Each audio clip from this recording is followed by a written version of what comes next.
மாணவர்கள் அனைவருக்கும் மாலை நேர வணக்கங்கள். நாங்கள் இறுதியாக 8ஆம் பாடம் படித்துக் கொண்டிருக்கிறோம். இன்றைக்கு நாங்கள் 8.5 படிக்க வேண்டும். சரிதானே? இந்த 8.5 பொறுத்த வரைக்கும் பார்த்தீங்கள் என்று சொல்லி சொன்னால், நிரம்பல் ஊக்குவிப்பு கொள்கை அல்லது நிரம்பல் அதிகரிப்பு கொள்கை என்று சொல்லி சொல்றது. நிரம்பல் ஊக்குவிப்பு கொள்கை அல்லது நிரம்பல் அதிகரிப்பு கொள்கை என்று சொல்லி சொல்றது. இந்த நிரம்பல் அதிகரிப்பு கொள்கை என்ன சொல்லுது என்று சொல்லி சொன்னால், பிள்ளைகள் நல்லா விளங்கிக் கொள்ளுங்க. நிரம்பல் என்பது ஒரு நாட்டினுடைய உற்பத்தி. நிரம்பல் என்பது ஒரு நாட்டினுடைய உற்பத்தி. ஒரு நாட்டினுடைய உற்பத்தியை அதிகரிக்கிறதுக்காக அரசு மேற்கொள்ளுகின்ற நடவடிக்கைகளைத்தான் நிரம்பல் ஊக்குவிப்பு கொள்கை அல்லது நிரம்பல் அதிகரிப்பு கொள்கை என்று சொல்லி சொல்றாங்க. ஒரு நாட்டினுடைய உற்பத்தியை அதிகரிக்கிறதுக்காக அரசு மேற்கொள்ளுகின்ற நடவடிக்கை. அப்ப உண்மையிலேயே ஏனொரு நாட்டு அரசாங்கம் தன்னுடைய உற்பத்தியை அதிகரிக்க விரும்புது என்று சொல்லி சொன்னால், நாங்கள் முன்னுக்கு படிக்க பார்த்திருக்கிற முதலாவது பாடத்துல கேள்வி தூண்டல் பணவீக்கம் படிச்சிருக்கிறோமா இல்லையா? கேள்வி தூண்டல் பணவீக்கம் படிச்சிருக்கிறோம். அப்ப நிறைதொழில் மட்டத்துல இந்த பொருளாதாரம் தற்போது இயங்கிக் கொண்டிருக்குது. இப்ப இந்த பொருளாதாரத்துல பிள்ளைகள் மொத்த கேள்வி அதிகரிக்கிறார். அப்ப மொத்த கேள்வி அதிகரிச்சா AD1 என்ற கோடு AD2 வரும். அப்படி மொத்த கேள்வி அதிகரிக்கக்குள்ள பாருங்க, விலைமட்டம் அதிகரிக்கிறா இல்லையா?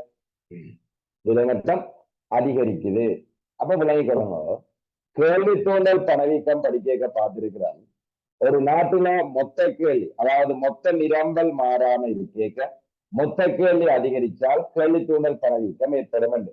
அப்படி நிரம்பல் மாறாமல் மொத்த கேள்வி அதிகரிக்கான விலைமட்டம் கூடுது.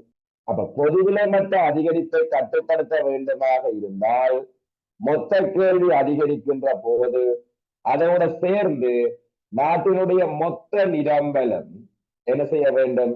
அதிகரிக்க வேண்டும்.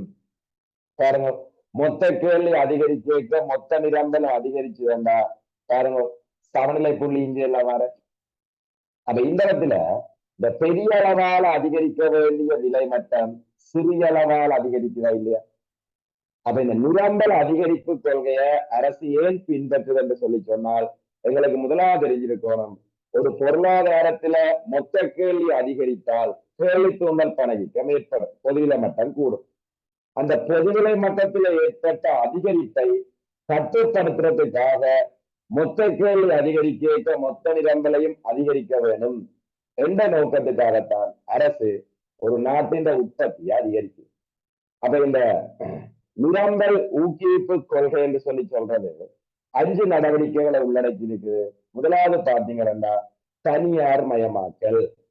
இந்த தனியார் மயமாக்கலை பத்தி பிள்ளைகள் பாஸ்வேட்டர்லயும் கேள்வி இருக்குது, நான் தனித்தனியா பார்க்க போறோம். ரெண்டாயிரங்களுக்கு தெரியணும் வரிச்சீரமைப்பு. இந்த வரிச்சீரமைப்புன்றது என்னத்தை சொல்லுதுன்னா நிரம்பல் ஊக்குவிப்பு அல்லது அதிகரிப்பு கொள்கை.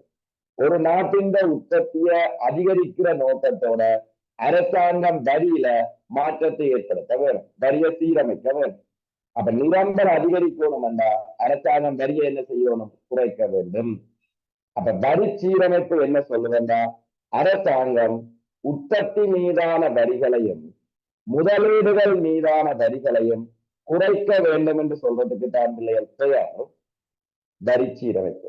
அப்ப நிரம்பல் ஊக்குவிப்பு கொள்கை கருவிக்குள்ள திரும்ப ஞாபகப்படுத்திக் கொள்வோம். வரி சீரமைப்பு, ஊழிய சந்தை மறுசீரமைப்பு, மூலதன சந்தை மறுசீரமைப்பு, சட்ட திட்டங்களை தளர்த்துதல், இறுதியா இன்னொரு விடயம் இருக்குது, தனியார் மயமாக்கல்.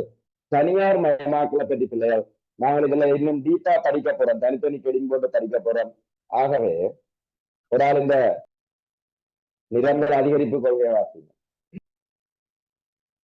நிரம்பல் அதிகரிப்பு கொள்கை ஒரு பொருளாதாரத்தின் உற்பத்தியை அதிகரிப்பதற்காக அரசு மேற்கொள்ளும் நடவடிக்கைகள் அனைத்தும் நிரம்பல் அதிகரிப்பு கொள்கை எனப்படும்.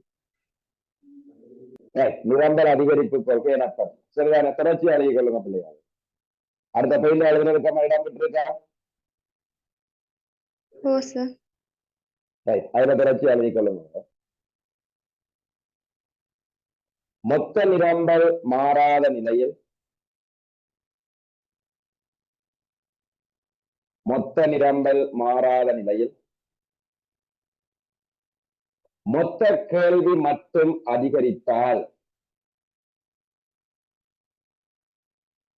மொத்த கேள்வி மட்டும் அதிகரித்தால் மெய் வெளியீடு அதிகரிப்பதோடு மெய் வெளியீடு அதிகரிப்பதோடு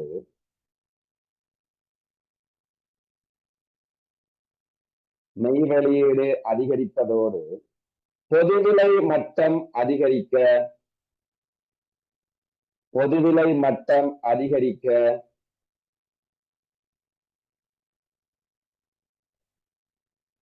பொதுவிலை மட்டம் அதிகரிக்க பணவீக்க தாக்கம் ஏற்படும்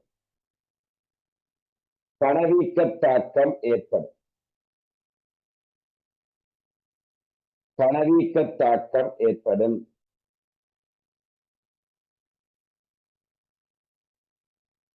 புரட்சியாளர்களும் இதனை தவிர்த்து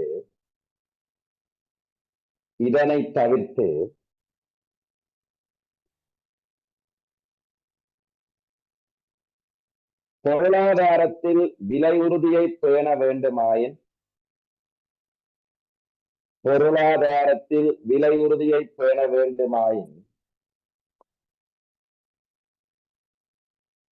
விலை உறுதியை பேண வேண்டுமாயின் மொத்த கேள்வி அதிகரிக்கும் போது மொத்த கேள்வி அதிகரிக்கும் போது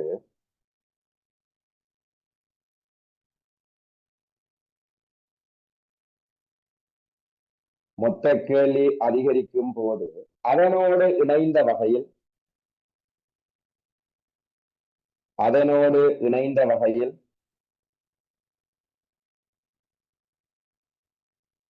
மொத்த நிரம்பலும் அதிகரித்தல் வேண்டும் என்பதனை மொத்த நிரம்பலும் அதிகரித்தல் வேண்டும் என்பதனை இது குறிக்கும்